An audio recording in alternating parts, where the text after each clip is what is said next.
VIP 대접이라더니 그들이 내게 준 건 침대 하나와 감시 카메라였습니다. 건강을 챙긴다는 말로 내 몸을 상품처럼 검사했고 돌본다는 말로 내 삶을 가격표로 분해했습니다. 웃음은 의무였고 울음은 금지였습니다. 살아있다는 걸 증명하려 매일 내가 누구였는지 스스로 되새겨야 했습니다. 이제 당신에게 묻습니다. 당신이 늙었을 때 정말 원했던 건 이런 대접입니까? 이야기를 시작하기 전 구독과 좋아요, 알림 설정을 눌러주세요. 2화 환영 선물은 추가 요금이었습니다. 어서 오세요, 김말순 어르신. 이곳은 인생의 제이막을 위한 최고의 공간입니다. 아직 이름조차 낯선 실버타운 정문 앞. 그 말에 나는 고개를 끄덕이며 속으로 중얼거렸다. 그래, 이제부터는 좀 대접받고 살아보자. 그렇게 나는 이곳에 들어섰다. 아이들이 내게 건넨 말은 엄마, 여긴 VIP 전용이라 진짜 달라요. 걱정 마세요. 말끝마다 VIP라는 단어를 붙였고 나도 어쩐지 마음이 놓였다. 마치 백화점 VIP 라운지처럼 고급스럽게 대해줄 것 같은 기대. 현관에 들어선 순간 화려한 장미꽃다발과 수국 장식이 눈에 들어왔다. 우와, 어머니를 위한 환영꽃이래요. 직원이 활짝 웃으며 내 손에 꽃을 쥐어줬다. 내가 망설이자 민수가 팔꿈치로 나를 툭 쳤다. 받아요, 엄마.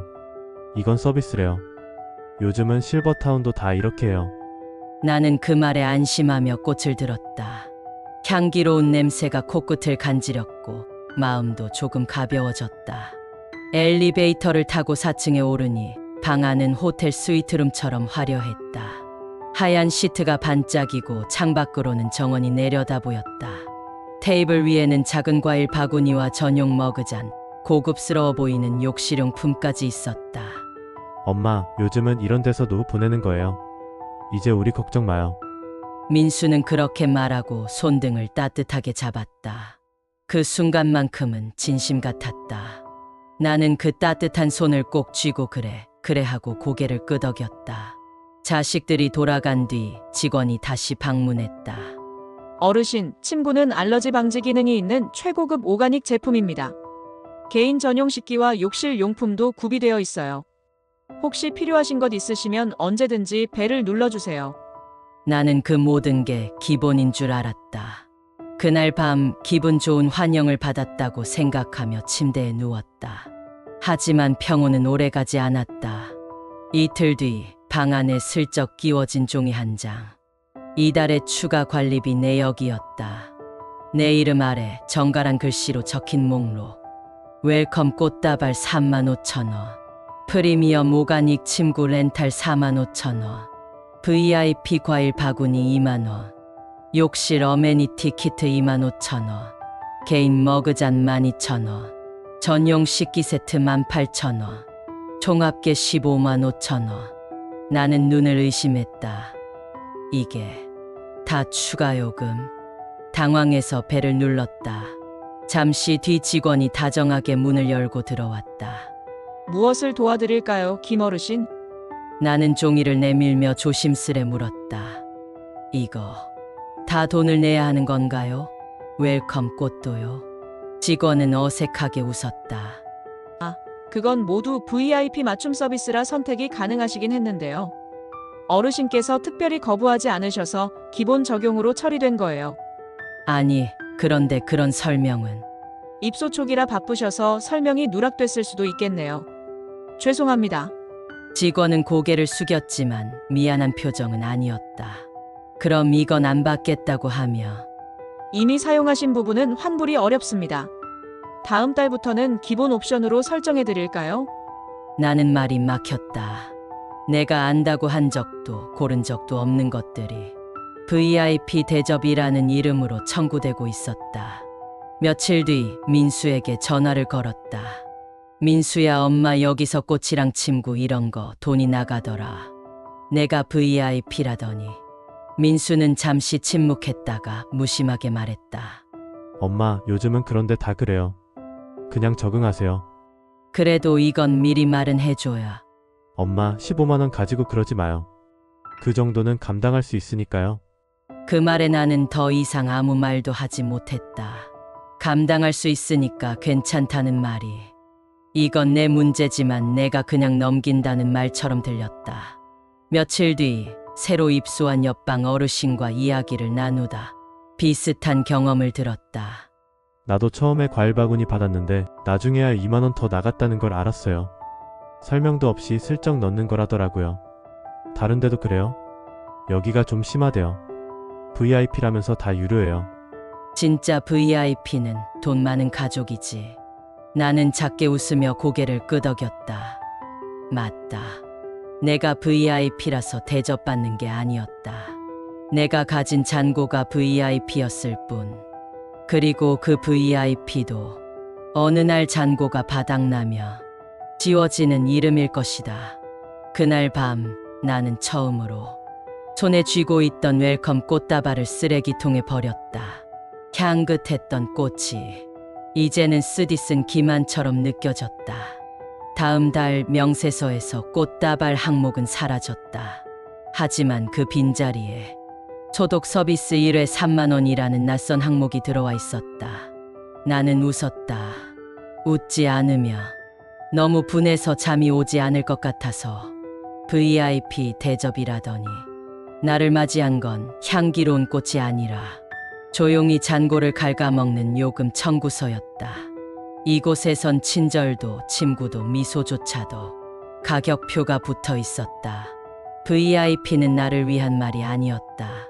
지갑을 여는 누군가를 위한 말이었을 뿐이다. 이화, 죽 먹을래요? 스테이크 드실래요? 오늘 식단 마음에 드셨어요, 어르신? 다음 주부터는 한우 스테이크도 나가요. VIP 식단으로 신청하시면요. 그 말 한마디에 나는 수저를 멈췄다. 하얀 플라스틱 그릇 안, 맑은 국물에 말아진 쌀죽 한 국자. 그게 오늘 점심이었다. 세 끼째, 아니 일주일째였다. 죽 먹기 좋은 날씨네. 누군가 농담처럼 말했지만 그건 이곳에서 기본 식단이라는 말의 다른 표현일 뿐이었다. 내가 이곳에 들어온 지 한 달이 되어가던 어느 날 식당 관리자라는 젊은 여자가 다가와 환하게 웃으며 내게 말했다. 김어르신, 요즘 식사 불편하시진 않으셨어요? 나는 조심스럽게 물었다. 죽 말고 다른 것도 나올 때가 있나요? 예를 들면 생선구이라든가 반찬이 두세 가지라든가. 그녀는 고개를 끄덕이며 다정하게 속삭였다. 그건 프리미엄 식단에 포함돼요. 한우 스테이크도 나오고 연어 샐러드도요. 과일 디저트까지 포함이죠. 나는 순간 어안이 벙벙했다. 그럼 지금 이건 기본 식단입니다. 정부 지원 기준에 맞춰 제공되고 있어요. 그녀는 그 말을 유난히 또렷하게 발음했다. 정부 지원. 그 말은 곧 당신은 최저선의 급식을 받고 있다는 뜻 같았다. 프리미엄 식단은요? 나는 묻지 않을 수 없었다. 그녀는 손에 들고 있던 태블릿을 펼쳐 보이며 설명했다. VIP 어르신들은 월 60만 원만 추가하시면 프리미엄 식단으로 전환되세요. 식재료는 매일 백화점에서 공수하고요. 조리사도 따로 배정됩니다. 한 달 60만 원. 나는 침을 삼켰다. 그녀는 태블릿을 내 앞에 바짝 들이밀었다. 그 안에는 고기 굽는 사진, 생연어 샐러드, 멜론 조각과 브라우니가 정갈하게 담긴 접시가 있었다. 너무나도 먹음직스러웠다. 그리고 그 사진 아래에는 적혀 있었다. VIP 전용 프리미엄 라이프를 누리세요. 나는 그 태블릿을 내려다보며 물었다. 그럼 지금 이 죽은요? 왜 매일 같은 거예요? 그녀는 작게 웃었다. 기본 식단은 일주일 단위로 고정되어 있어요. 간혹 바뀌긴 하지만 건강을 최우선으로 고려한 구성이에요. 말하자면 죽 아니면 죽. 죽이 바뀌어봤자 야채죽이냐 단호박죽이냐의 차이뿐이었다. 식사를 마치고 방에 돌아와 나는 민수에게 전화를 걸었다. 민수야, 엄마 밥이 너무 밋밋해서 그런데 혹시 식단 좀 바꿀 수 있을까? 민수는 평소보다 다소 짜증 섞인 목소리였다. 식단 바꾸려면 프리미엄 신청해야 해요. 거기 월 60만 원 더 내야 된다고 하던데? 그래도 매일 죽만 먹으니까 좀 힘들어서. 그의 대답은 단호했다. 엄마 건강엔 그게 좋아요. 그리고 우리도 부담이 크니까 그냥 지금 식단으로 지내요. 내가 뭔가 더 말하려 하자 민수는 대화의 끝을 정리하듯 말했다. 엄마가 여기 들어오신 것도 솔직히 우리 입장에선 큰 결정이었어요. 지금도 우리가 최선을 다하고 있는 거예요. 그리고 그는 전화를 끊었다. 뚝. 조화기를 든 채로 한참을 앉아 있었다. 최선을 다하고 있다. 그 말은 더는 바라지 말라는 말 같았다. 다음 날 아침 식당에 가니 유난히 고소한 냄새가 풍겼다. 스테이크 굽는 냄새, 바삭한 베이컨 냄새, 향신료가 섞인 버터 향까지. 내 앞에는 늘 그렇듯 쭉 한 그릇이 놓여 있었다. 하지만 맞은편 테이블에는 하얀 접시에 예쁘게 놓인 오믈렛과 샐러드, 키위 조각이 담겨 있었다. 거기 앉은 어르신은 내 또래였다. 품이 넉넉해 보이는 잠옷, 손목엔 실버 시계. 그분은 식사 중 나와 눈이 마주치자 민망한 듯 살짝 고개를 돌렸다. 그리고 그 옆자리에서 속삭였다. 저분 아들은 병원장이라더라고. 프리미엄 식단에 제일 비싼 간병인까지 붙여줬다잖아. 나는 수저를 들다가 멈췄다. 눈앞의 죽이 갑자기 더 맹맹하게 느껴졌다. 며칠 후 나와 친한 민지 할머니가 조심스레 말을 꺼냈다. 김 어르신 혹시 다음 달에 프리미엄 신청하실 거예요? 나는 고개를 저었다. 그럴 형편이 안 돼요. 민지 할머니는 씁쓸하게 웃었다. 나도 그래요. 그래서 요즘은 그냥 아예 식사를 안 해요. 저녁은 방에 들어가 사탕 하나 빨면서 넘겨요. 그녀의 눈가에 주름이 깊어졌다. 근데 웃긴 게 뭔 줄 아세요? 프리미엄 식단 신청 안 하면 식당에서 의자도 다르게 배치해요.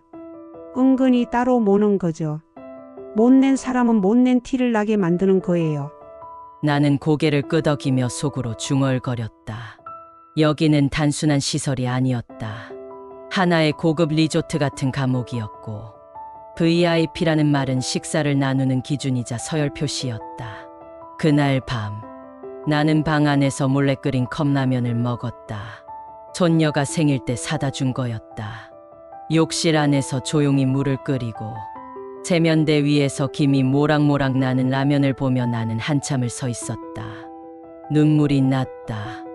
왜 눈물이 났는지도 모르겠는데 그냥 그 국물 냄새가 너무 사람 냄새 같아서.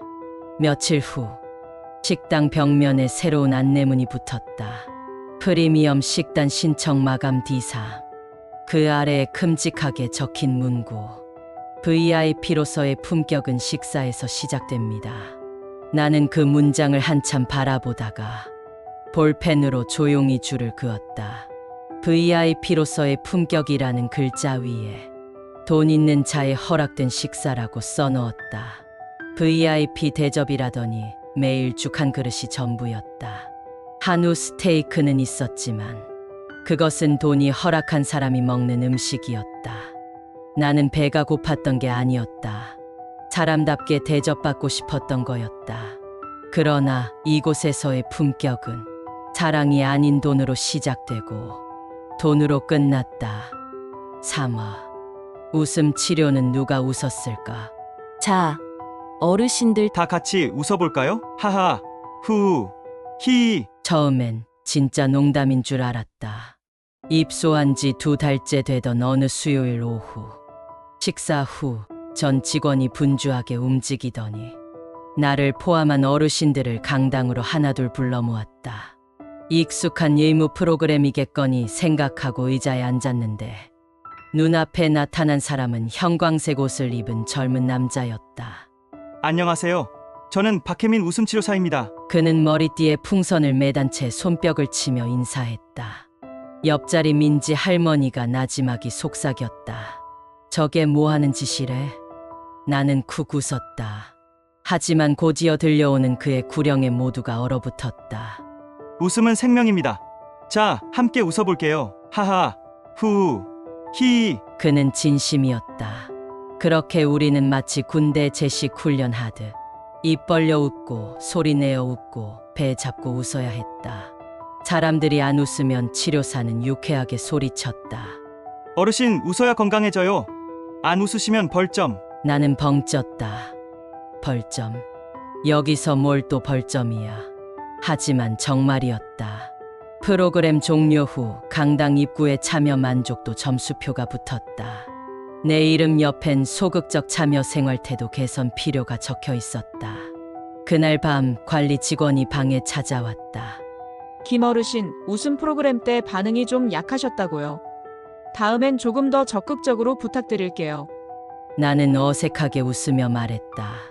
그게 갑자기 하니까 어색해서요. 적응하시면 즐거워지실 거예요. 이게 다 어르신 건강을 위한 거잖아요.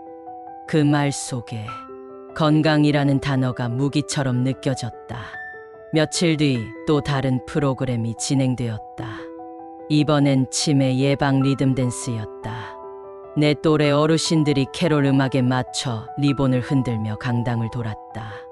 무릎이 성한 사람은 하나도 없었지만 못 흔들면 눈치를 주는 직원들의 시선이 더 무서웠다.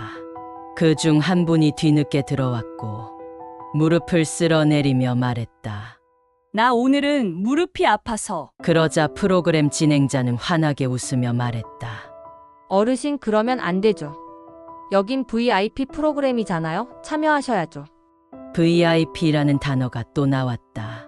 이제 그 말이 들릴 때마다 난 속이 뒤집혔다. VIP가 언제부터 반강제 프로그램의 구속수단이 된 걸까? 결정적인 사건은 그 다음 주에 벌어졌다. 그날은 유독 어르신들이 많았고 평소보다 거창한 행사가 열린다고 했다. 오늘은 특별 강사님이 오십니다. 웃음으로 100세 시대를 여는 유명 코치님이세요. 웅성거리는 사이 치렁치렁한 드레스를 입은 여자와 양복 입은 남자가 강당에 들어섰다. 플랜카드에는 서울일린교육협회 시니어 심리치유앤드 웃음 코칭 프로그램이라고 적혀 있었다. 그들은 아주 프로페셔널했다. 박수를 유도하고 강제 포옹 시간을 만들고 무작위로 어르신들을 불러 무대에 세웠다. 어떤 어르신은 당황해서 바지를 질끈 잡았고 누군가는 들리지도 않는 귀에 마이크를 들이밀었다. 어르신, 지금 기분이 어떠세요? 그냥 어지러워. 그게 바로 인생이에요. 현장은 진짜 광기였다. 그날 밤 민지 할머니와 마당 끝 벤치에 앉아 조용히 이야기를 나눴다. 웃음 치료라더니 완전 유사 종교 같지 않아요? 나는 고개를 끄덕였다. 그리고 그 사람들 외부 강사 맞죠? 응. 근데 이상한 게 뭔지 아세요? 오늘 행사 비용이 관리비에 포함됐대요. 명세서에 특강 프로그램 25,000원 적혀 있었어요. 나는 눈이 휘둥그레졌다. 우리 의무로 참석한 거 아니었어요? 응. 의무인데 돈도 빠져나가. 이게 무슨 웃음 강매인지 몰라. 며칠 후 나는 엘리베이터에서 직원 둘이 수군대는 소리를 우연히 듣게 됐다. 이번에 웃음 코치랑 계약 잘했지. 한 명당 2만 원인데 우리 25,000원씩 청구하잖아. 협회장이 박 팀장 고교 선배래. 강의 한 번 올 때마다 감사금 빠짐없이 챙긴다더라. 나는 그 말을 듣고 머릿속이 새하얘졌다. 지금 우리가 웃고 있는 이유는 건강 때문도 치유 때문도 아닌 누군가의 주머니를 불리기 위해서였다. 그날 밤 거울 앞에 서서 혼자 웃는 연습을 해봤다. 하하하 후후후 히히. 거울 속 내 모습이 기괴하게 일그러져 있었다. 이게 웃음인가? 이게 치료인가? 내가 웃은 건지 웃는 척한 건지조차 알 수 없었다. 며칠 후 직원이 내 방에 찾아와 또 말했다. 어르신, 다음 주엔 힐링 독서 치료도 있어요.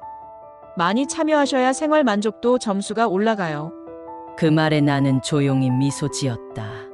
이제 난 웃어도 웃는 법은 배웠어요. 고맙습니다. 그 직원은 내가 정말 고마워하는 줄 알고 기분 좋게 고개를 끄덕였다. 나는 창밖을 바라보며 혼잣말을 삼켰다.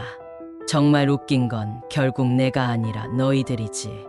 웃음 치료라더니 웃는 건 우리 얼굴이 아니라 누군가의 통장 잔고였습니다. 강제된 웃음, 정해진 박수, 짜여진 힐링. 그 모든 것이 치료인 척 가장된 상술이었습니다. 나는 그날 알았습니다. 이곳에서 웃음은 치유가 아니라 통제를 위한 도구라는 것을. 사와. 병원 이송은 상품 옵션입니다. 김어르신, 혹시 쓰러지시면 미리 응급 이송 동의서 작성하셨나요? 나는 그 질문에 말문이 막혔다. 응급 이송이요. 그게 무슨 말이에요? 간호사는 친절하게 웃으며 태블릿 화면을 내게 보여줬다. 프리미엄 긴급 의료 지원 패키지 월 12만 원. 주문의 시간 응급 이송 서비스. 전담 구급차 호출 우선권. 제휴 병원 신속 입원 처리. 보호자 자동 통보 시스템. 이게 있어야 응급 상황 때 바로 조치가 가능합니다. 나는 순간 멍해졌다. 그럼 안 하면 어떻게 되는데요? 간호사의 표정이 살짝 굳었다. 보호자에게 연락이 먼저 가고요. 확인 절차가 끝나야 구급차 요청이 진행됩니다. 간혹 시간이 좀 걸릴 수도 있어요. 그녀는 말을 흐렸다. 그러나 나는 알았다.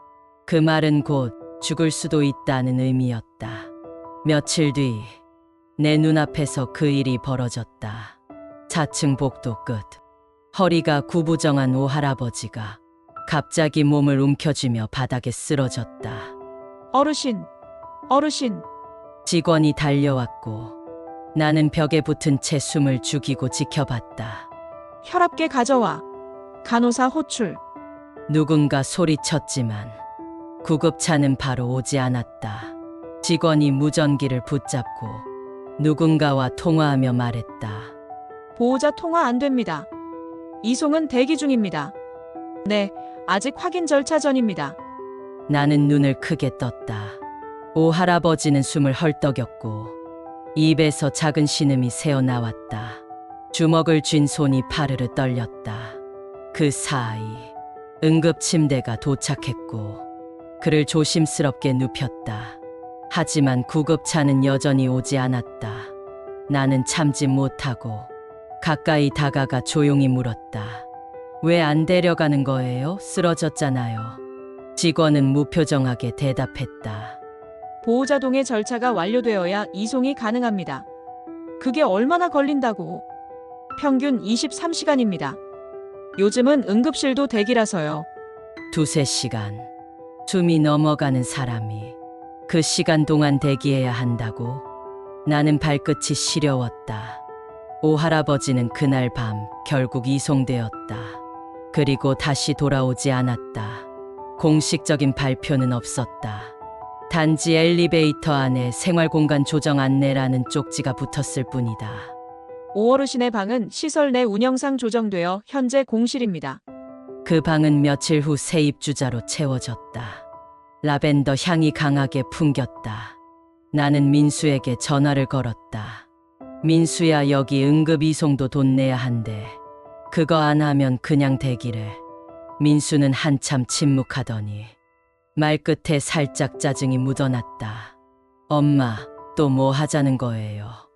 왜 자꾸 거기서 문제를 찾아요? 아니, 문제를 찾는 게 아니라 진짜 위험할 수 있다니까. 그럼 할게요. 프리미엄 멋있게 해요. 근데 추가비 나오면 저도 힘들어요. 제발 좀 가만히 지내면 안 돼요? 나는 그 말에 더 이상 아무 말도 하지 않았다. 가만히 지낸다. 지금 내가 해야 할 일은 살아있는 게 아니라 무사히 조용히 늙어가는 것이었다. 며칠 후 나도 갑작스레 어지럼증을 느꼈다. 눈앞이 흐릿해지고 식은땀이 맺히고 가슴이 조여드는 느낌. 배를 눌렀다. 직원이 곧 달려왔다. 김어르신, 어디 불편하세요? 나는 말을 잇지 못했다. 입술만 달싹이며 가리켰다. 가슴, 심장. 직원은 곧바로 태블릿을 꺼내 들었다. 어르신, 응급 이송 동의하셨죠? 프리미엄 등록자 맞으세요. 나는 숨을 쉬기 힘든 와중에도 고개를 끄덕였다. 좋습니다. 제휴병원에 바로 연락드릴게요. 5분 안에 구급차 도착할 겁니다. 정말로 5분 뒤에 병원 구급차가 도착했고 나는 그대로 실려 나갔다. 결과는 단순 빈혈, 스트레스로 인한 과호흡 증상이었다. 하지만 그 사건 이후 내 생각은 완전히 바뀌었다. 돈을 내야만 살아날 수 있는 곳. 이곳은 살아있다는 사실조차 구독료를 내야 보장되는 시스템이었다. 그리고 충격은 병원에서 돌아온 후 명세서를 보며 시작됐다. 구급차 호출료 32,000원, 응급 대기 인력 호출료 45,000원, 제휴병원 이송료 실버타운 내부 수수료 포함 58,000원, 응급 진단 기본료 6만원, 도합 19만 5천원. 나는 손에 들린 종이를 들고 관리실을 찾아갔다. 저 응급 이송비가 너무 많은 것 같은데요. 직원은 환하게 웃으며 대답했다. 그나마 제휴병원 이용하셔서 저렴한 거예요. 외부 병원이었으면 더 나왔을 겁니다. 나는 잠시 숨을 고르고 물었다. 그럼 긴급 상황 아니면 그냥 못 나가나요?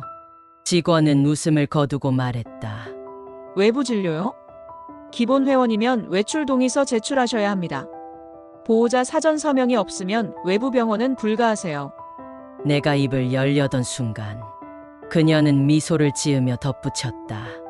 김 어르신, 요즘엔 살기 위해 돈을 내야 하는 시대잖아요. 여긴 더더욱 그렇죠. 노후도 투자예요. 그날 밤 나는 창밖의 어둠을 바라보며 내 몸을 감싸 안았다. 이제는 내 심장이 뛸 권리조차 누군가의 서명과 카드 결제로 결정된다.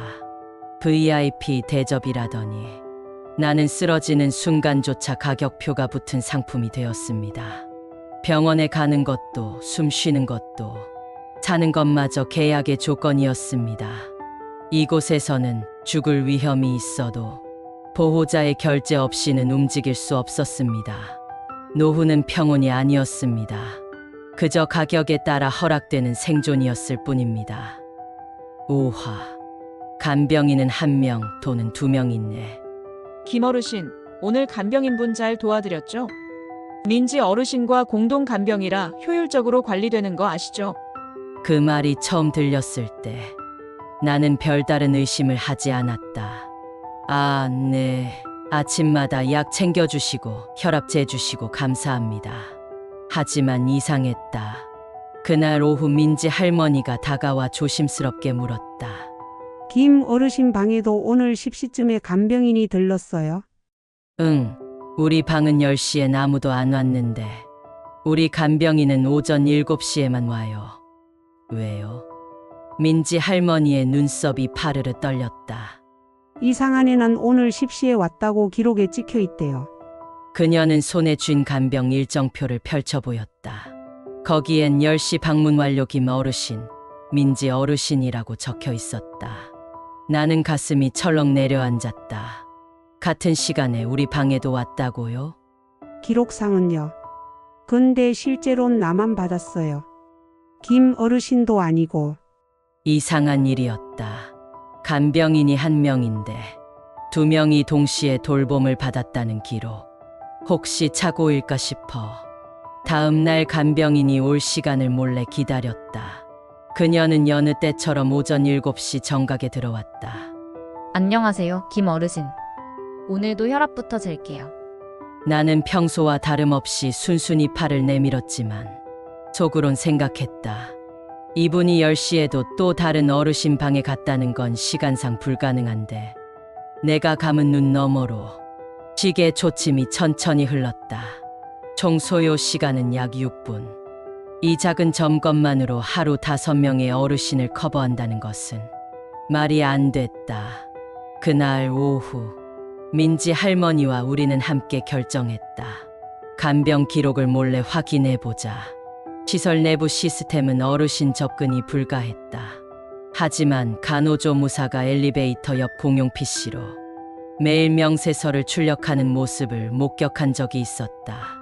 그날 밤 우리는 화장실 가는 척하며 1층 관리실 복도로 몰래 내려갔다. 공용 프린터 옆 출력함에 무심히 꽂힌 용지를 꺼냈다. 거기엔 날짜별 간병 일정표가 인쇄되어 있었다. 우리 둘의 이름이 같은 시간에 같은 간병인에게 돌봄을 받은 것으로 적혀 있었다. 심지어 어느 날은 오전 9시 15분에 총 3명의 어르신에게 동시에 돌봄을 제공했다는 기록도 있었다. 내 몸에 소름이 돋았다. 이건 단순한 착오가 아니었다. 우리는 몰래 명세서도 확인했다. 간병비 1인당 월 60만 원, 2명 기준 총 120만 원. 하지만 간병인은 단 1명. 그것도 하루 30분씩만 방문하는 형식적인 관리. 그날 밤 나는 미칠 듯한 분노를 느꼈다. 나도 민지 할머니도 1명분 간병인을 공유하면서 2명분 요금을 낸 셈이었다. 다음 날 나는 민수에게 전화를 걸었다. 민수야, 엄마가 간병비로 한 달에 60만 원씩 낸다는 거 알아? 응. 계약서에 있잖아요. 왜요? 근데 간병인이 하루 30분, 그것도 1명이 몇 명을 다 돌봐. 우리 둘이 같은 시간에 돌봄을 받았다고 기록돼 있더라고. 민수는 한숨을 쉬었다. 엄마, 그런 거 신경 쓰지 마요. 요즘 요양시설은 다 그래요. 그냥 넘어가요. 나는 손에 힘이 들어갔다. 너 돈을 내는데 제대로 관리가 안 되면 당연히 따져야 하는 거 아니야? 엄마가 따진다고 뭐가 바뀌겠어요? 괜히 나만 불려가고 직원들 눈밖에 나요. 그 말에 내 손끝이 떨렸다. 나만 불려가고. 그러니까 그는 나의 불편보다 자신의 체면을 더 걱정했다. 나는 민지 할머니와 함께 관리자에게 직접 따졌다. 이 기록은 어떻게 된 건가요? 같은 시간에 2명을 간병한 걸로 청구됐던데요. 관리자는 당황한 듯 웃으며 말했다. 그건 시스템 오류일 수 있어요. 정확한 시간보다는 당일 방문 유무를 기준으로. 그럼 이중 청구는요? 1명이 돌보면서 왜 2명 돈을 받아요? 저희는 계약된 간병사 인력과 일정을 기반으로 청구합니다. 관리 규정에 따라 담당 간병사가 5분이라도 방문하면 비용은 발생하는 걸로. 우리는 할 말을 잃었다. 방문만 하면 요금이 발생하고 실질적인 돌봄은 필요 없다는 식의 논리. 그 말은 간병은 서비스가 아니라 요금 항목일 뿐이라는 의미였다. 며칠 뒤 시설 내부 게시판에 작은 공지가 붙었다. 공동 간병비 운영에 대한 항의로 인한 행정 혼란을 방지하기 위해 간병 기록 열람은 보호자 동의하에만 가능합니다. 민지 할머니와 나는 서로 얼굴을 마주 봤다. 그리고 동시에 웃었다. 웃긴다. 우리가 문제를 제기하자 이제 아예 기록을 가리는 시스템을 만든 것이다. 그날 밤 나는 간병인에게 물었다. 죄송한데 하루에 몇 명 돌보세요? 그녀는 고개를 살짝 숙였다. 공식적으로는 5명이요. 근데 사실 10명 넘어요. 시간 쪼개서 정신없이 뛰어요. 나는 고개를 끄덕였다. 그럼 누가 돈은 다 받아가는 걸까요? 그녀는 말없이 미소만 지었다. 그러나 나는 알았다. 그녀 역시 이 시스템의 피해자였다. VIP 대접이라더니 간병도 공유경제의 이름 아래 슬그머니 절반만 제공되고 있었습니다. 2명이 낸 돈으로 1명만 고용하고 책임은 시스템 탓으로 넘기는 곳. 나는 그날 알았습니다. 이곳에선 돌봄도 정성도 진심도 없다는 것을. 간병은 없었고 청구서만 매달 성실히 찾아왔습니다. 6화 돌봄이 아니라 감시였습니다. 김 어르신, 어젯밤 10시 43분에 불 꺼지신 거 확인했습니다. 수면 시간이 좀 늦으셨네요. 오늘은 조금 일찍 취침하실 수 있도록 도와드릴게요. 간호사의 말에 나는 그저 웃는 척 고개를 끄덕였다. 그러나 속에서는 심장이 서늘하게 씻고 있었다. 10시 43분. 불을 끈 시간까지 알고 있다는 거. 도대체 어디까지 보고 있다는 거지? 그 말이 내 귀에 처음 박힌 날부터 나는 밤마다 천장을 바라보았다. 네모난 센서, 빨간 불빛이 희미하게 깜빡이던 그것. CCTV였다. 그날 오후 나는 일부러 방 안을 빙글빙글 돌며 눈에 보이는 모든 구석을 들여다봤다. 침대 머리맡, 책상 위, TV 윗부분, 천장 모서리, 그리고 화장실 문 위쪽에서 아주 작게 렌즈처럼 보이는 무언가를 발견했다. 나는 바닥에 의자를 놓고 올라갔다. 거기엔 작은 스티커가 붙어 있었다. 긴급 상황 감시용 센서 응급 자동 알림 연동. 나는 속으로 되뇌었다. 응급 상황 감시용? 그러면 평소에도 다 보고 있다는 뜻 아닌가? 며칠 후 민지 할머니가 조용히 속삭였다. 김 어르신 혹시 혼잣말 하는 거 줄이세요. 네. CCTV에 소리도 다 들어가요. 마이크가 있다고 들었어요. 나는 얼어붙었다. 설마요. 그건 너무. 아니에요. 나 전에 이런 적 있어요. 하루는 밤에 혼잣말 했거든요. 이놈의 시설 감옥 같아 그랬는데 다음날 상담실로 불려갔어요. 나는 숨을 삼켰다. 정신건강 프로그램 참여 권유서 강제로 서명했어요. 말 안 들으면 보호자에게 통보한다고. 그날 이후 나는 내 목소리를 의식하기 시작했다. 아침엔 좋은 아침입니다를 또박또박 말했고 식사 전엔 일부러 오늘 식단 참 좋네요를 중얼거렸다. 심지어는 방 안에서 혼자 책을 읽을 때도 이 책 너무 좋다고 일부러 말했다. 그래야 살아남을 수 있을 것 같았다. 결정적인 사건은 욕실에서 일어났다. 어느 날 밤 샤워를 하다가 수건을 떨어뜨렸는데 순간 중심을 잃고 바닥에 털썩 주저앉았다. 아무도 없었다. 나 혼자였다. 그런데 5분도 안 돼. 문이 벌컥 열렸다. 직원 2명이 들어왔다. 김어르신, 괜찮으세요? 나는 깜짝 놀라 가슴을 감싸며 소리쳤다. 문은 왜 그냥 열어요? 죄송해요. 센서의 움직임이 감지되지 않아서. 응급 상황으로 판단돼서 바로 열었어요. 그들은 말로는 사과했지만 그 표정엔 감시의 당위성이 깔려 있었다. 그날 이후 나는 샤워조차 조심스럽게 하게 되었다. 물줄기를 맞을 때도 혹시 비명이 새어나갈까봐 입을 다물었다. 욕실조차 내 공간이 아니었다. 며칠 뒤 1층 복도에서 이상한 장면을 목격했다. 관리자 2명이 CCTV 화면 앞에서 어르신들의 일일 활동 리포트를 정리 중이었다. 김 어르신 어제 웃음 프로그램 중 4번 고개 숙임, 좌절 반응 의심됨, 심리 모니터링 대상 3등급으로 상향. 나는 소름이 끼쳤다. 고개 숙인 횟수까지 체크하고 있다고. 박 어르신은 정원 산책 중 3회 경계선 근접. 일탈 가능성 주의 필요. 일탈 가능성이라는 표현에 나는 숨이 턱 막혔다. 이곳은 사고를 예방하는 곳이 아니라 사고를 감지하고 관리하는 곳이었다. 나는 민수에게 전화를 걸었다. 민수야, 여긴 감시가 너무 심해. 욕실도 방도 마이크도. 민수는 짜증 섞인 목소리로 말했다. 엄마, 그건 다 엄마 보호하려고 그러는 거예요. 사고 나면 우리도 책임지잖아요. 그래도 이렇게까지 감시를 받아야 하나? 요즘 세상에 CCTV 없는 곳이 어딨어요. 엄마 혼자 사는 것보다 100배 낫죠. 그 말에 나는 조용히 수화기를 내려놓았다.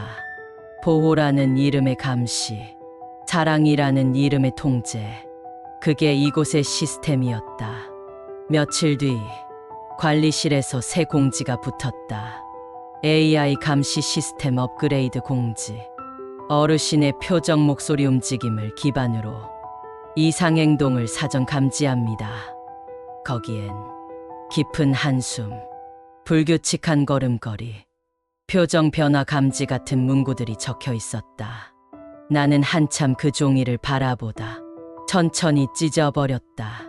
그리고 그날 밤 방 안에서 스스로 실험을 해봤다. 거울 앞에 서서 눈을 껌뻑이지 않고 입꼬리를 올려본다. 웃는 표정. 그러나 내 눈엔 눈물이 맺혀 있었다.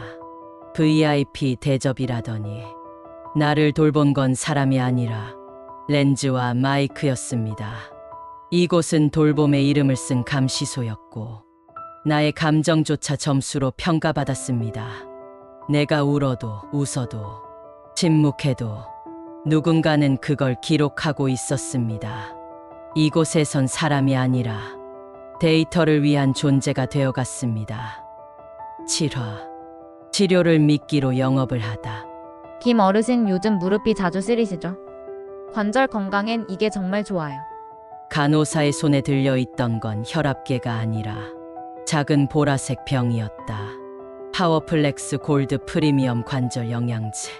그녀는 태연하게 병을 내 손에 올려놓았다. 병원에서 쓰는 성분 그대로예요. 하루에 한 번만 드시면 돼요. 나는 어리둥절했다. 이거 약은 아니죠? 식품이에요. 건강보조제. 부작용도 없고요. 건강보조제라. 나는 뚜껑을 열어 냄새를 맡았다. 한약 냄새에 화학적인 향이 섞여 있었다. 간호사는 내 표정을 살피며 말했다. 시중가 18만 원인데 우리 시설 회원은 12만 원에 드려요. 그 대신 한 달분씩 정기 신청이에요. 정기 신청. 나는 입을 다물었다. 이곳에 들어오기 전까지 매달 건강보험 고지서만 챙기면 되던 삶이었다. 이젠 정기 배송 건강식품까지 고민해야 할 줄이야. 며칠 뒤 복도 끝에서 간호사 둘이 대화를 나누는 걸 들었다. 김 어르신도 한 병 더 신청하셨어. 이번 달 영업 실적은 좀 괜찮겠네. 요즘 관절 쪽이 잘 나가죠. 특히 파워플렉스는 마진이 크잖아. 한 병 팔면 팀장한테도 리워드 들어간대요. 나는 심장이 털컥 내려앉았다. 영업 실적, 마진, 리워드. 그들이 우리에게 약을 권한 건 건강을 위한 배려가 아니라 판매 실적을 올리기 위한 행위였다. 며칠 후 새로 입소한 최 어르신이 갑자기 쓰러졌다. 어르신, 괜찮으세요? 간호사들이 달려왔고 혈압과 혈당을 재는 사이 최 어르신의 얼굴은 창백하게 질려 있었다. 잠시 뒤 한 간호사가 물었다. 파워플렉스 계속 드셨죠? 최 어르신은 희미하게 고개를 끄덕였다. 아들한테는 비밀이에요. 이거 먹으라 그래서 몰래 샀어요. 결국 그는 병원으로 이송됐다. 그리고 다시 돌아오지 않았다. 나는 그 일이 있고 나서 건강 프로그램에 의심이 생겼다. 다음 날 아침 식사 후 복도로 나가보니 이상하게도 어르신들이 줄지어 어떤 상담실에 들어가고 있었다. 문 옆에 적힌 팻말엔 이렇게 쓰여 있었다. 심신건강종합관리 상담실. 내부 제휴 브랜드 제품 안내 포화. 중간 퍼즐이 맞춰졌다. 그곳은 상담실이 아니라 제품 전시장이었다. 어르신들은 상담이라는 명목하에 관절 보조제, 치매 예방 영양제, 고혈압 혈행 개선제 등을 권유받았다. 심지어 귀에 좋다며 청력 기능성 이어폰까지 팔고 있었다. 그날 오후 관리실에서 내게도 호출이 왔다. 김 어르신, 정기 건강 점검 차원에서 한번 상담 받아보시면 좋아요. 나는 일부러 순순히 따라갔다. 상담실에 들어서자 정장을 입은 중년 남성이 나를 반겼다. 어르신 반갑습니다. 혈압 수치가 좀 높으셨다 들었는데요. 이 제품 보시면 굉장히 도움되실 거예요. 그는 내 앞에 3단으로 접힌 브로셔를 펼쳐 보이며 임상 데이터와 고령자 복용 후기를 설명했다. 이건 의사들 사이에서도 입소문 났고요. 아드님께서 동의하시면 정기 결제 바로 도와드릴 수 있습니다. 나는 조용히 물었다. 이거 시설이랑 무슨 관계인가요? 그는 미소 지으며 말했다. 제휴죠. 이 제품 쓰시는 어르신 건강 수치가 좋아져서 우리 시설 평가에도 도움이 되니까요. 나는 그제야 알았다. 이 모든 치료 프로그램은 건강이 목적이 아니라 성과를 위한 쇼핑 시스템이었다. 며칠 후 나는 프린터에서 몰래 명세서를 한 장 빼왔다. 거기엔 이렇게 적혀 있었다. 건강관리 상담 프로그램 참여비 35,000원. 제휴 제품 시연 샘플비 15,000원. 프로그램 참여 포인트 적용 VIP 회원 전용 차월 공제 없음. 참여 자체만으로도 비용이 청구됐고 포인트는 현금 대신 사용 불가였다. 나는 무력감을 느꼈다. 치료라는 말은 이곳에선 유통 전략이었다. 민수에게 전화를 걸었다. 민수야, 엄마가 요즘 계속 무슨 약을 권유받아. 하루에도 한두 개씩은 설명 듣고 사라고 하거든. 안 사면 되잖아, 엄마. 근데 안 사면 눈치가 보여. 눈치? 그깟 거 신경 쓰지 마. 또 시설에 따지고 그러는 거 아니죠? 그 순간 나는 입을 다물었다. 민수에게 내 건강보다 중요한 거 엄마가 조용히 지낸다는 사실뿐이었다. 며칠 후 민지 할머니가 조용히 종이 한 장을 내밀었다. 거기엔 직접 손글씨로 써내려간 메모가 있었다. 김 어르신, 상담실 직원 중 몇 명 외부 영업직이에요. 간호사 아닌 사람도 있어요. 나는 깜짝 놀랐다. 그녀는 말없이 창밖을 가리켰다. 정원 끝자락 벤치에 누군가가 태블릿으로 어르신에게 무언가를 보여주고 있었다. 판매는 계속되고 있었다. VIP 대접이라더니 내 건강은 팔기 좋은 이야기였고 내 몸은 영업 성과의 수단이었다. 치료는 미끼였고 판매가 목적이었다. 나는 그날 깨달았다. 이곳에선 병을 고치는 게 아니라 병을 팔고 있었다. 팔아. 돌봄보다 돈벌이, 리베이트의 비밀. 김 어르신 내일 건강검진이 있으세요. 우리 제휴병원으로 차량 예약되어 있습니다. 아침부터 내 방문을 연 간호사는 내 손에 작은 명세서를 쥐어주었다. 그 위엔 병원 이름, 날짜, 시간, 그리고 제휴병원 건강검진 스케줄이라는 문구가 큼직하게 박혀 있었다. 나는 눈을 찌푸렸다. 나 이번 달 초에 혈압 검사 받았는데요. 이번엔 전신검진이에요. 이 시기엔 모든 VIP 어르신이 다 받으셔야 해요. VIP 어르신. 이곳에서 VIP라는 단어는 무조건 따라야 하는 사람이란 뜻 같았다. 다음 날 리무진 같은 승합차를 타고 몇몇 어르신들과 함께 병원으로 향했다. 도착한 곳은 외관이 번쩍거리는 건물. 창생의료재단 건강클리닉. 건물 외벽에 큼직한 글씨가 붙어 있었다. 실버타운 전문 건강검진센터. 로비엔 이미 우리 실버타운 어르신들로 보이는 사람들이 줄을 지어 대기 중이었다. 안내 직원은 우리를 보자마자 말했다. 김 어르신, 어서 오세요. 이쪽 검사 먼저 받으시면 됩니다. 너무나도 익숙한 듯한 태도. 마치 수십 번 오간 손님처럼. 검사 항목은 많았다. 심전도, 뇌파, 혈액, 시력, 청력, 치매 진단 키트까지. 간호사는 설명을 이어갔다. 여기서 나온 결과는 실버타운 시스템과 바로 연동됩니다. 그래서 어르신 상태를 실시간으로 추적할 수 있어요.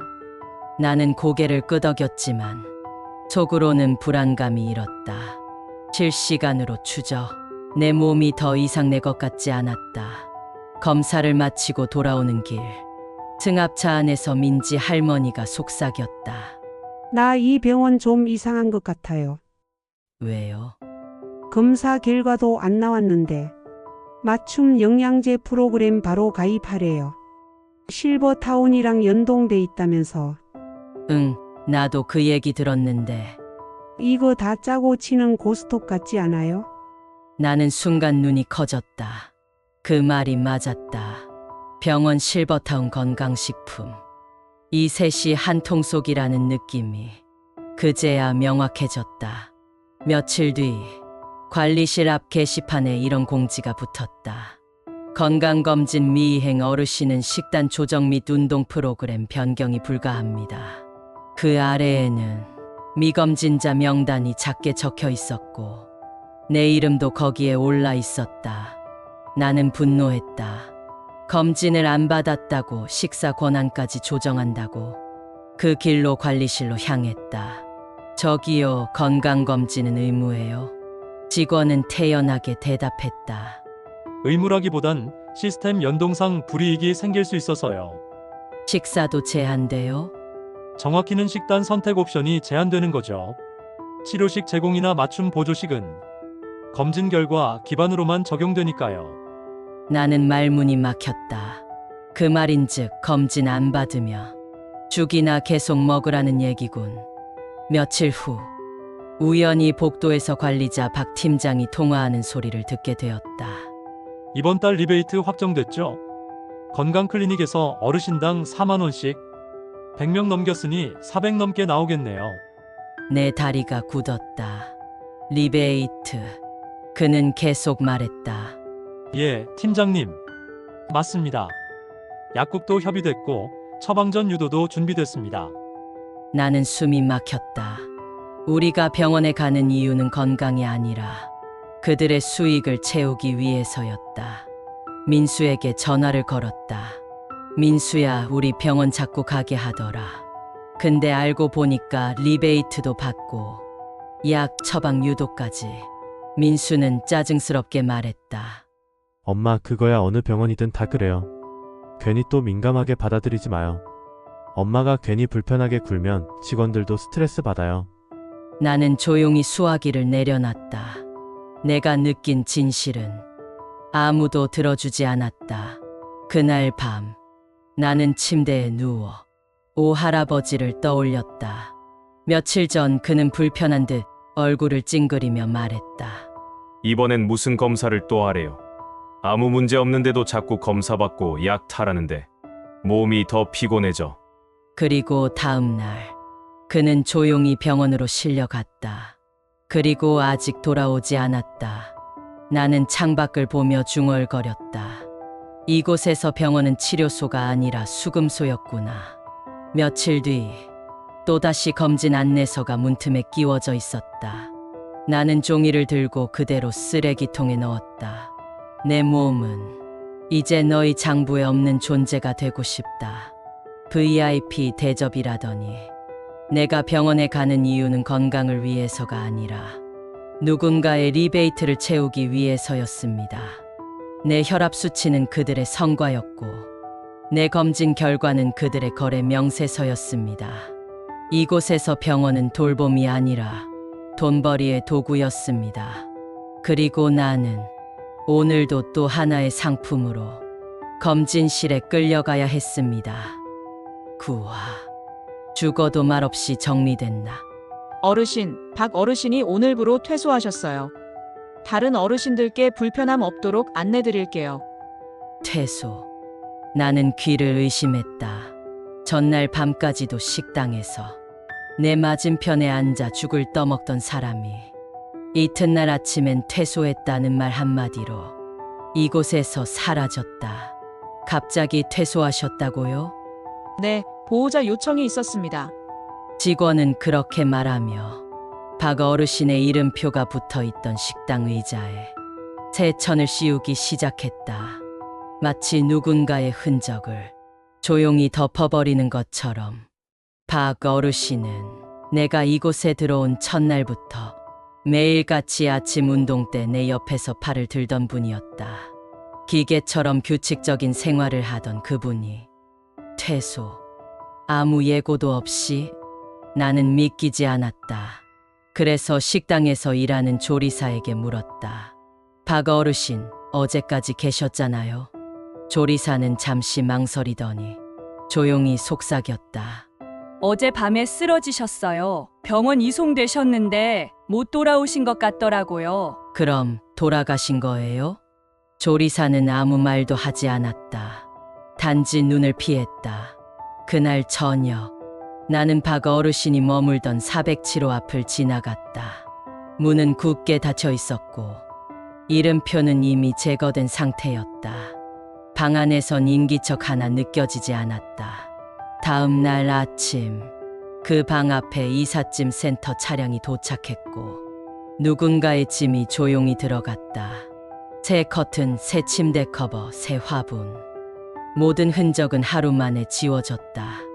민지 할머니에게 조용히 물었다. 박 어르신 돌아가신 거 맞죠? 민지 할머니는 한숨을 쉬며 말했다. 그런 것 같아요. 근데 여긴 말 안 해요. 죽어도 태소라고만 해요. 아무도 묻지 않게. 나는 소름이 끼쳤다. 이곳은 사람을 조용히 없애는 기술이 매우 정교한 곳이었다. 며칠 뒤 나는 관리실 앞을 지나던 중 우연히 직원들의 대화를 들었다. 이번에도 조용히 끝냈네. 역시 보호자랑 미리 협의해두니까 깔끔하죠? 응. 박 어르신은 유언장 처리도 끝났다고 하더라. 이번에도 별탈 없이 넘어가서 다행이야. 정리팀 잘 움직였지. CCTV도 그날 거만 정리하고 병원 이송 기록은 비공개 요청했고. 나는 그 자리에 얼어붙었다. 정리팀, 비공개, 유언장, CCTV 삭제. 그날 밤, 박 어르신이 사라진 게 아니라 처리된 것이라는 느낌이 뇌리를 스쳤다. 며칠 후, 식당에서 또 한 어르신의 자리가 비었다. 어르신, 최 어르신은 퇴소하셨습니다. 갑자기요? 가족 사정으로요. 나는 아무 말도 하지 않았다.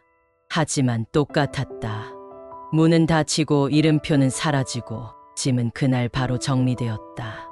죽음은 이곳에서 퇴소라는 말로 조용히 포장되었다.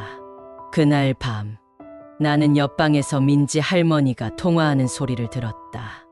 아니야, 그냥 조용히 해줘. 여기선 죽으면 티도 못 내. 그냥 태소 처리야. 나도 겁나. 나는 숨을 죽였다. 며칠 뒤 나도 복통을 심하게 앓았다.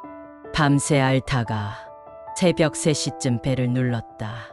직원이 들어왔고 상태를 체크하더니 이렇게 말했다. 김 어르신 병원 이송을 권해드릴게요. 보호자께 연락드리겠습니다. 나는 얼른 손을 내저었다. 아니요, 그냥 진통제 주세요. 이송 안 해도 돼요. 직원은 의아해했다. 왜요? 상태가 심상치 않으신데. 나는 떨리는 목소리로 대답했다. 이송되면 안 돌아오는 사람 많잖아요. 직원의 표정이 굳었다. 그날 이후 나는 침대에서 잠들지 못했다. 눈만 감으며 박 어르신의 마지막 얼굴이 떠올랐다. 죽어도 누구에게도 이야기되지 않고 고요하게 지워진 얼굴. 나는 중얼거렸다. 나는 사라지고 싶지 않아요. 며칠 후 민수에게 전화를 걸었다. 민수야, 나 죽으면 그냥 퇴소 처리되는 거야? 엄마 또 왜 그런 말해요? 여기 사람들 죽으면 아무도 얘기 안 해. 그냥 이삿짐 들어오고 이름표 바뀌면 끝이야. 민수는 짜증을 냈다. 그게 뭐가 문제예요? 요즘 다 조용히 정리하잖아요. 그게 문제야. 나는 목소리를 낮췄다. 사람이 죽었는데 아무도 기억을 안 해. 그게 진짜 무서운 거야. 그날 밤 나는 유서 같은 메모를 썼다. 나 김말수는 살아있는 존재였음을 기억해 주세요. 내가 죽으면 그냥 퇴소라고만 말하지 마세요. 나도 누군가의 엄마였고 누군가의 친구였습니다. 그 메모를 베개 밑에 넣고 나는 조용히 등을 돌렸다. VIP 대접이라더니 이곳에선 죽음조차 조용히 포장되었습니다. 내가 사라진 자리에 커튼만 새로 달리면 그만이었고 내 이름은 명찰에서 지워지는 순간 잊혀졌습니다. 이곳에선 죽는다는 것은 그냥 퇴소하는 일일 뿐이었습니다. 나는 바랐습니다. 누군가 내 이름을 기억해 주기를. 지파, 살아있는 시체였습니다. 아침 6시 벨소리에 눈을 떴다. 여느 날과 다름없는 하루의 시작. 복도 끝 스피커에서는 기계 목소리가 반복됐다. 좋은 아침입니다. VIP 어르신 여러분. 오늘도 건강하고 활기찬 하루 되시기 바랍니다. 나는 천천히 몸을 일으켰다. 무릎이 욱신거렸고 등이 휘청였다. 그래도 일어섰다. 이곳에선 침대에 오래 누워있으며 무기력 행동으로 체크되니까 세면대 앞에 서서 거울을 보았다. 눈가엔 깊게 팬 주름, 색이 빠진 입술, 볼에 붙은 작은 반점들, 그리고 그 안에 있는 익숙하지 않은 나. 나는 아직 살아있었다. 그러나 그 얼굴은 살아있다는 감각을 잃은 채 하루하루를 견디는 얼굴이었다. 식당으로 가는 복도는 오늘따라 유난히 조용했다. 예전에는 민지 할머니가 오늘은 죽 말고 밥 좀 나왔으면 하고 투덜거리곤 했는데 며칠 전 병원 이송 후 아직 돌아오지 않았다. 나는 자리에 앉아 맹맹한 흰죽 한 숟갈을 떠입에 넣었다. 입안에서 맛은 느껴지지 않았고 목구멍은 저항 없이 삼켰다. 그리고 나는 깨달았다. 나는 씹는 것도 잊어버린 사람, 먹는 기쁨조차 잃은 사람, 그저 삼키는 존재. 점심시간엔 웃음치료 프로그램이 있었다. 박수를 치고 억지로 웃는 연습을 하고 허리를 흔들며 동요를 따라 불렀다. 나는 웃는 척했다. 진심 없이. 눈은 죽은 채로 입꼬리만 올렸다. 이젠 너무 익숙해졌다. 웃지 않아도 웃는 표정을 짓는 법. 말하지 않아도 건강합니다라고 보이는 법. 그날 오후 CCTV를 피해 정원 구석에 앉았다. 담벼락 너머 멀리 자동차 소리가 들려왔다. 누군가의 삶은 저 바깥에서 흘러가고 있었다. 나는 생각했다. 나는 이제 세상과 분리된 사람. 우편도 오지 않고 전화도 오지 않고 누군가 나를 찾아오는 일도 없고 심지어 내가 없어져도 다음 날엔 새 입주자가 내 침대에 누워있을 테지. 민수에게 오랜만에 전화를 걸었다. 신호음이 3번 울리다 음성 사소함으로 넘어갔다. 다음에 다시 걸어주시거나. 뚝. 나는 전화를 끊었다. 그 순간 가슴 어딘가가 텅 비는 소리가 들렸다. 그날 밤 내 방엔 아무 소리도 없었다. TV는 꺼져 있었고 천장의 감시등은 희미하게 깜빡이고 있었다. 나는 침대에 누워 천장을 바라봤다. 그리고 처음으로 숨을 참아봤다. 호흡을 멈추고 몸을 고요히 유지한 채 내 안의 공기 흐름이 사라지길 기다렸다. 30초, 1분, 심장이 두근거렸다. 그러나 역시 나는 살아있었다. 나는 천천히 숨을 쉬었다. 살아있는 게 이토록 아프게 느껴진 건 처음이었다. 여기서 살아있다는 건 단지 망가지지 않고 버티는 것, 누구에게도 피해 주지 않고 조용히 늙어가는 것, 고장나지 않는 하나의 물건이 되는 것, 그게 이곳의 생존이었다. 다음 날 아침, 나를 포함한 6명의 어르신이 새로운 프로그램에 참석했다. 의미 있는 노후를 위한 삶의 기록 쓰기. 직원이 종이와 펜을 나눠줬다. 오늘은 내가 마지막으로 하고 싶은 말이라는 주제로 써볼게요. 나는 한참 동안 종이 위에 아무것도 쓰지 못했다. 하고 싶은 말, 이라는 단어가 너무 낯설었다. 이곳에 온 이후 나는 하고 싶은 말을 해본 적이 없었으니까. 그러다 천천히 펜을 들어 이 한 줄을 적었다. 나는 살아있었지만 아무도 내 삶을 기억하지 않았다. 밤, 마지막으로 정원에 나갔다. 풀잎에 맺힌 이슬, 조용히 흔들리는 나무 그림자, 조금 멀리서 들려오는 벌레 소리. 이 모든 게 이곳에서 느끼는 유일한 진짜 감각이었다. 나는 천천히 숨을 들이쉬고 입꼬리를 올려 한 번 웃어봤다. 아무도 보지 않는 곳에서 진짜로 웃어본 건 도대체 얼마만이었을까? VIP 대접이라더니 나는 매 순간 살아있었지만 아무도 내 삶을 바라보지 않았다. 나는 먹고 걷고 대답했지만 그 어떤 말에도 진심은 담기지 않았고 그 어떤 하루에도 이름은 남지 않았다. 내가 살아있다는 건 이 시스템을 통과하는 데이터 한 줄로 남았을 뿐이었다. 그리고 결국 나는 숨을 쉬며 움직이는 살아있는 시체가 되었다. 나는 분명 살아있었고, 숨을 쉬었고, 아팠고, 그리웠다. 하지만 이곳에서 살아있다는 건 시스템에 기록되는 숫자 하나가 되는 것이었다. 웃음은 매뉴얼이었고, 사랑은 의무였고, 죽음조차 정리 대상이었다. VIP라더니 나는 결국 살아있는 시체로 이곳을 떠나간다. 그러니 당신 기억해 주세요. 나라는 사람이 이 무표정한 시스템 속에서도 끝까지 인간이고자 버텼다는 걸.